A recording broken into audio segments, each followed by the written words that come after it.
Okay, everyone, so I keep on talking about how one glucose molecule, C6H12O6, eventually, throughout the 4 stages of aerobic respiration, make 32 ATP. Well, how can we be so sure of that? Okay, if we look at glycolysis, a net of 2 ATP were made, weren't they?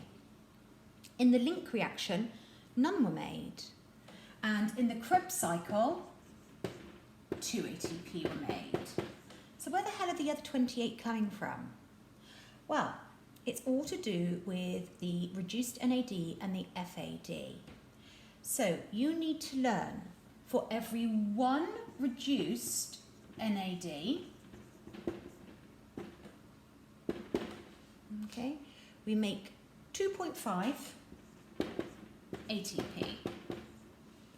And for every 1 reduced FAD, we make 1.5 ATP. Do you remember reduced FAD donates its hydrogen to protein number 2 on the electron transport chain? So it's already 1 quarter less, isn't it? It's going to produce 1 quarter less of energy than reduced NAD. So that's why it produces a little bit less ATP, because the hydrogen ions are pumped through the second protein, and that's where the electrons join. Okay, so we now need to count up all the NAD and the FAD that we made. So I think probably the best way to do that is a table.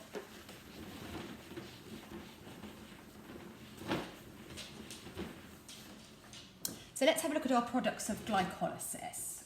Glycolysis. Okay, so there we go, glycolysis.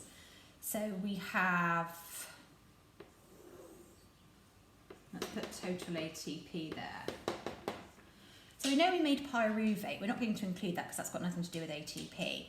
We know that we had 2 ATPs, and we know that we had 2 reduced NADs, didn't we? Yeah?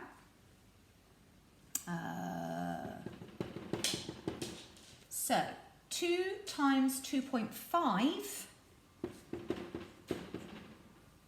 is going to be 5. So the total number of ATP produced by glycolysis is 7. Okay, let's go on to the link reaction. Right, so how many ATP were made in the link reaction? None.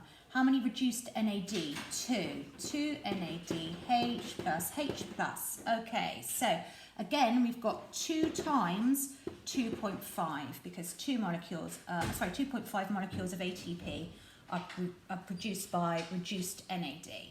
So again, we've got 5 here, so the total will be 5. Let's have a look at the Krebs. So we know that 2 ATP straight off are made, aren't they? We know that 2 reduced FAD are made, so that's 2 ATP there, and then we've got 2 times 1.5. Do you remember?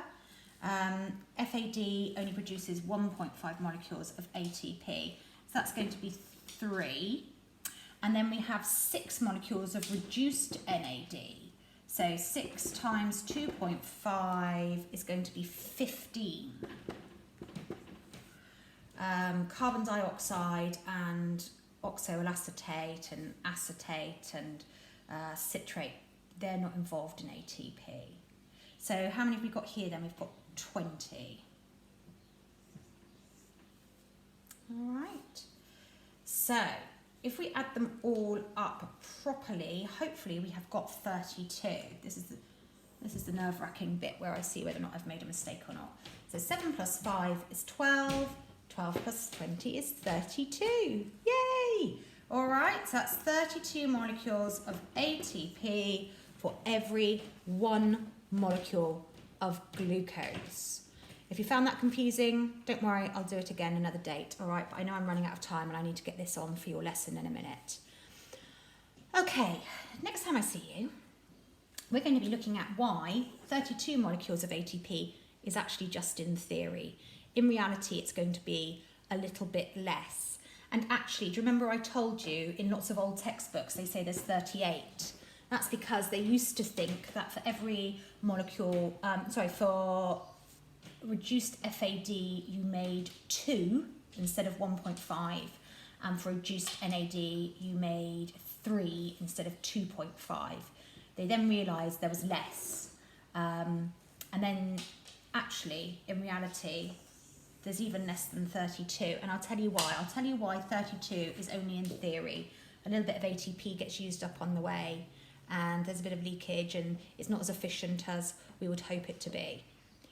Right, okay, everybody. Right, so I'm going to put some questions on now to see whether or not you can just get your head around everything that we've done today. All right then. Good luck. Bye.